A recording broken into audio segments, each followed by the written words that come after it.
Well, hey, Blue Valley Church family, welcome to the Pastor Speak podcast. I'm your host, Aaron Smith, and today we have a unique opportunity for the podcast. We have a young man who grew up in our church, went on to college and found a ministry in church to serve in there, and went on a mission trip to Thailand with them. So this next interview is with Aidan Hanks about his mission trip to Thailand. Thank you very much for having me, Aaron. My name is Aidan Hanks. If you don't know me, I've been coming to Blue Valley Church for about 21 years, a long time, considering my age. I am a junior in college right now. I go to the University of Kansas in Lawrence, and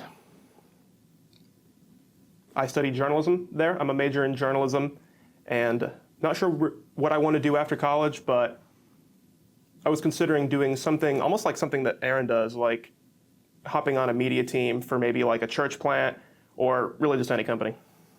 Okay, very cool. How do you like your journalism classes and stuff? I definitely like them a lot. I have a lot of professors that I've gotten to know and feel like I've made some great connections there with classmates. And I mean, classes are going well. My grades are good. Yeah. So I think we're on a good track right now. Right now it's a political season. We're voting on president. So do they talk about and give like a lot of examples in journalism classes from like current things? Not in the ones I'm in. I'm more on the media arts side. I'm less news journalism. Okay. Okay. Very cool. So maybe you'll be doing podcasts and stuff. Possibly. Yeah. Who knows? Okay. So tell us about the church you attend in Lawrence, because you went here and then went out there and found a church to serve in out there. So tell us about that church. All right. So the church that I go to in Lawrence is called Story Hill Church. We are a Southern Baptist church, at least by beliefs, not necessarily by name. And we are a part of a network of churches all across the United States at different university cities called the SALT Network. Each of these churches is planted specifically in a college town to reach college students. And on top of like Sunday services, we have a Thursday night church service event for college students called SALT Company. And we have Bible study groups called either connection groups or campus groups that meet outside of those. I lead one of those at Story Hill with a few of my friends. And yeah, I've been going to this church as long as I've been in Lawrence, and it's been a really good church home for me in college. Yeah, how do you like serving there? Oh, I love it. I love it. I love being on the team, especially in a smaller church. You can really get to know everybody. You can kind of feel like you're, behind the scenes, like part of the team, even if you're not actually on staff. Yeah. And I don't know, I just love serving my church family. It's, being a financially challenged college student, it's one of the ways that I feel like I can really use the resources I have to serve God.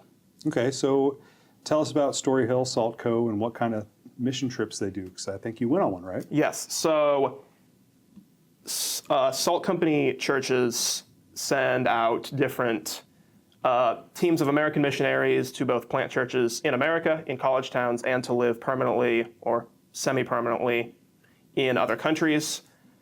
And there's like several SALT-affiliated churches in other countries. We have churches in various parts of Europe and Asia and Africa. And every summer, any SALT church that can get enough people will send a team of college students to go and serve those permanent missionaries, go live with them for about 2 months, and help both reach the country and to support any church efforts or ministry efforts that they're doing in their home country. So where did you go?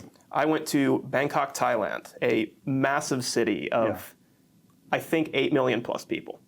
Wow, I didn't realize it was that big of a town. It's very big. Okay, cool. So tell us about Thailand. Tell us about like the culture and the religion that most Thailand people.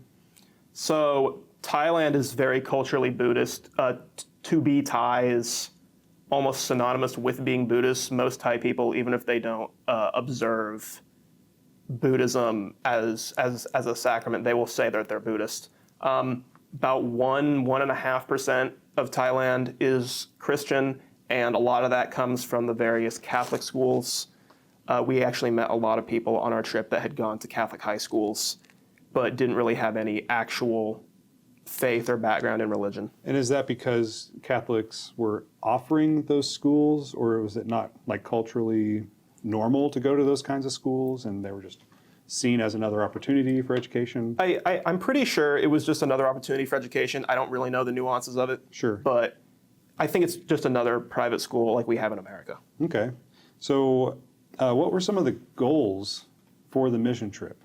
So we had two main goals for this trip. The first one was going out and reaching college students. It was a time of the year where students were moving back to the city or into the city for the first time, and they were going to college. So we were going out to where those students were to reach them and build those connections, hopefully have gospel conversations. But if not, at least we would hand them off to the permanent missionaries that are there in order that they could build those relationships and have gospel conversations, and that we would just be able to build a good Christian community around all of these people who really don't have any sort of access to the gospel. We had this saying that we went by that Thailand is one of those countries where not only most people don't know who Jesus is, but they probably don't know anyone who knows who Jesus is. And that was kind of the goal, to introduce them to someone who knows about Jesus. So you worked with a few missionaries. Yes. How long were those missionaries? How long have they been in Thailand? It depends. Some of the people had been there for less than a year.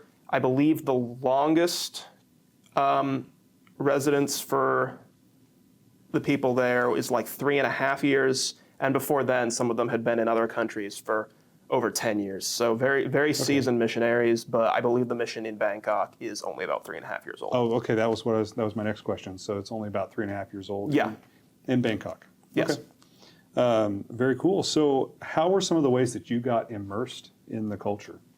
Yeah, so that was another very important part of the trip, was the host families really wanted us to get immersed in the culture so that we could build that love for Thailand and Thai people, and that we would just feel that burden for the nations, that we would want to really invest in them, maybe even come back and be long-term missionaries there. The main ways we got immersed was we kind of just tried to live like Thai people do. We walked and rode the train everywhere. We used their transportation. We ate their food. We tried to eat as much Thai food and as little American food as possible. We had fast food cheat days on the weekends, but for the most part, it was all Thai food.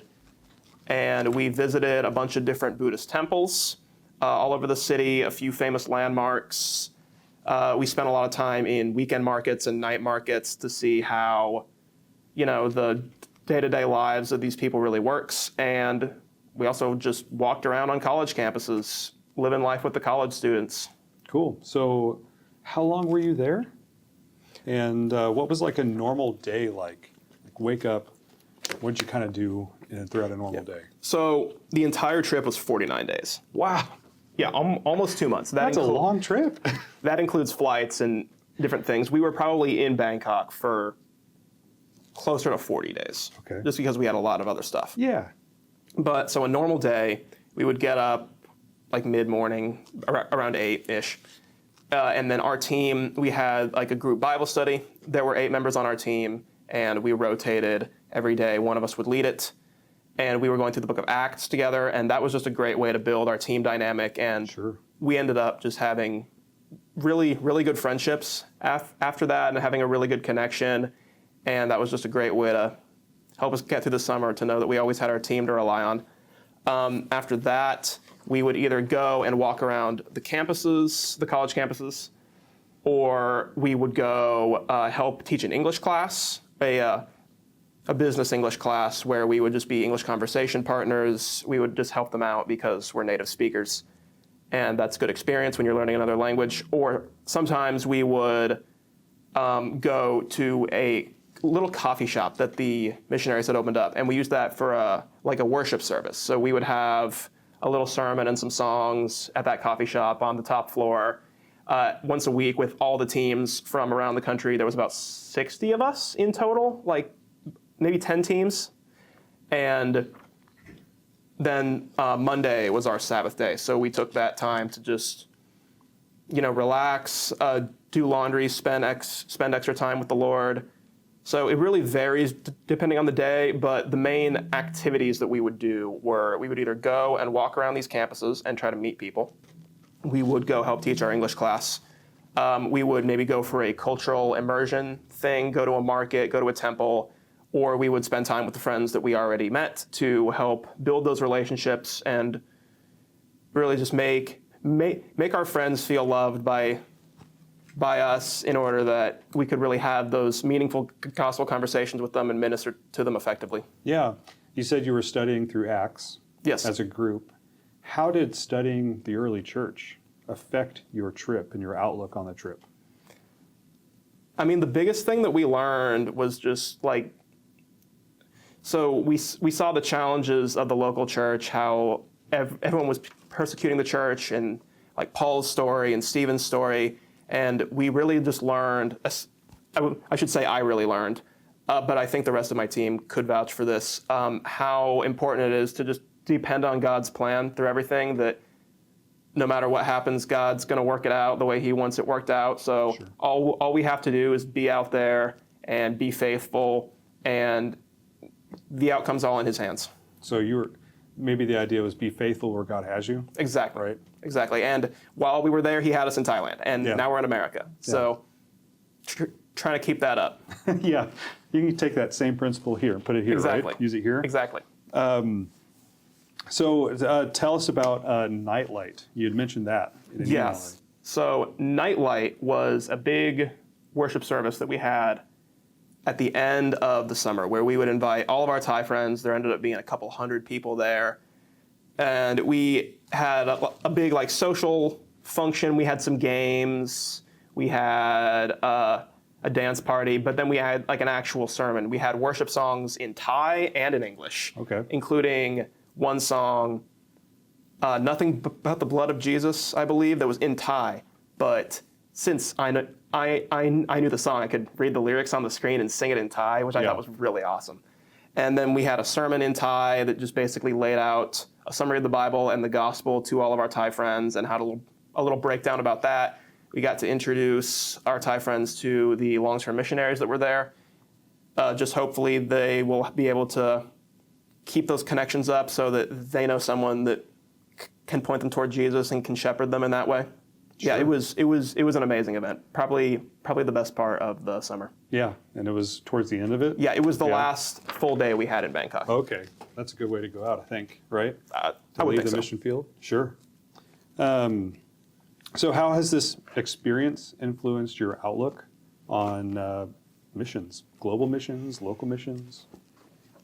I would say the biggest thing for me is it taught me the importance of sharing the gospel in every situation, because when you go and you talk to these Thai people who have no context for who Jesus is, and they probably don't want to listen to the Americans rattling on at them, even if you never talk to them again, the most important thing you need to do is share the gospel with them and just get across what the gospel is, the good news of what Jesus has done for us, the fact that there is hope because of what he did, and if you believe in him and you ask him to be your savior, that he will save you. And I feel like that really carried over to me when I got back to America, and just the way that I've thought about even in our culture that's pretty saturated with Christian influence, there's so many people that may not have ever had the gospel preached to them. Especially in my context at a state university at KU, I just think that there's so many people there that even if they know who Jesus is and they hear Christians yelling at them on the sidewalk or the internet, they might not really have ever heard the gospel in a personal way. And if they haven't heard, then how can we expect them to have a personal reaction to it? Yeah. So I've really been trying to work on having those personal, real gospel conversations with my friends. And I mean, I haven't really seen results yet, but I've only been back for a little bit, so. I think Paul said something along the lines as someone plants, someone waters, exactly, and someone else sees the growth. So you may not see the growth now, or you may. Yeah. But it's God that gives the growth. Isn't that what he says? Yeah. Isn't that how he finishes that? That was what we were doing all summer. We were planting gospel seeds. We actually met a lot of Thai people who said that they had met American missionaries in past years. So in some cases we were watering, and sometimes we got to harvest and see the growth. And we had one friend who accepted Jesus into her heart on the second day we were there. And she was just such a great friend to us after that. She helps us with, cultural exploration, and we could really see her just being on fire for Jesus at the end of the summer. That's great. It was amazing. Awesome. Sometimes God lets us see it, doesn't he? Exactly. He lets us see the fruits of our labor. That's my favorite part, but unfortunately it's the part that I feel like I don't get to see too often. But when you do, it's God's amazing. Like, hey, you're doing a good job, man. Exactly. Okay, so you had mentioned you ate several meals and tried to eat Thai food most of the time. What was your favorite meal? And how can I order it at the Thai restaurant down the street? Right? I haven't experimented with Thai restaurants. I would probably ask someone who's more of an expert on the subject than me. I think I know someone. It's fine. Probably. Yeah. But yeah, so the food there was kind of varied. Half of it was very traditional Thai food, a lot of stir fries, a lot of soups, and then sometimes we just ate 7-Eleven convenience store food. Okay. Which is very popular there. 7-Elevens in Asia in general are a lot cooler than they are in America. They have all sorts of hot and fresh foods that they can warm up for you. We had a lot of their sandwiches, a lot of their baked goods. It feels more like a really small Hy-Vee almost, but like a tenth of the price. But as far as my favorite actual meal, I would say this Korean barbecue place we went to, which I suppose isn't Thai. I guess not. But yeah, just you cook your own food on a grill in front of you, and it was a lot of fun. Yeah. Me and one of my friends went with one of our Thai friends there to have some good gospel conversations with him, and it was a great night. Probably some of the best food I've ever had. Some of the spiciest food I've ever had too. I had this pork stir fry at a college cafeteria. It is spicier than anything I've ever eaten in my life, and I've eaten some spicy things in America. Even at a cafeteria. It was at a college cafeteria, just like lunch line style. They were just scooping it onto the trays, onto the rice. It would probably kill someone if you're watching. I'm sorry. It almost killed me. What have I done? That's what I would think if I had taken a bite out of that. Yeah. So you're in Thailand for 49 days? 49 days. What was the biggest culture shock moment for you? Honestly, it was less being in Thailand and more being in the big city, just because Bangkok's that big, and I grew up in Overland Park, which isn't a huge city. Kansas City isn't a huge city. The biggest city I've ever been to is Boston, and it's not that big. So just the fact that I was in this enormous urban sprawl that went on for miles, just everything built up vertically, people everywhere, and it was incredible. But at the same time, it was really safe. I don't know if it was just because I was the big American guy there, but you could kind of just walk anywhere in the streets of Bangkok, except for a few specific streets that we avoided intentionally. But you can kind of just explore, walk around, look for people opening restaurants out of the back of their house, or No, that's so cool. that was very surprising for me, honestly. That's awesome. I had one more question for you. How would you encourage others to go on mission trips, and what advice would you have for people that are interested in going? Advice. Honestly, just I'm not trying to toot my own horn so much, but my biggest piece of advice is do what I did, which is just kind of walk through the door, just put your yes on the table until God shuts it in your face. Because I really had no intention of going to Bangkok this time last year, but I applied because I was like, I'm just going to say yes, and I'm going to keep walking until the door closes itself, because it's open right now. And I just kept going, and I ended up in Thailand for 49 days. Yeah. And I think that's kind of what's holding, it's at least what's used to hold me back, and I would imagine it's what's holding some other people back, is just that reluctance to just say yes and go out there and just try it. And you need to remember that God doesn't call the equipped, he equips the called. Ooh. Yeah, one of my friends who went on the trip had been suffering some crazy chronic back pain right before the trip, and his doctor told him that he needed to go into surgery the day we were supposed to fly out to Bangkok. So he went with us for the 49 days and suffered through it. Okay. It was something else. It was kind of amazing to see him just being out there and suffering for the gospel and being faithful. So I would almost be a little harsh and say whatever's holding you back, it's all you. Like I'm not saying you can't have an excuse not to go, but I'm saying you probably don't have an excuse not to at least consider it or try it. But if you can't, then your prayers and financial support are also appreciated. That's what got me to Thailand. Lots of you guys gave your prayers and financial support to my trip, and I thank you guys so much for that. Yeah, do you have anything else you want to say to our listeners, viewers, and your friends that helped you along the way? Yeah, just thank you so much for being so faithful to the mission and for helping me get where I went. It was a really life-changing experience for me, and I would hope for a lot of the Thai people that I met. I don't know if I'm going back. I don't think I'm going back this year, but I'll let you know. So thank you so much for that. Couldn't have done this without all you guys' support, and yeah. Very cool. Well, thank you, Aidan, for joining me to talk about this.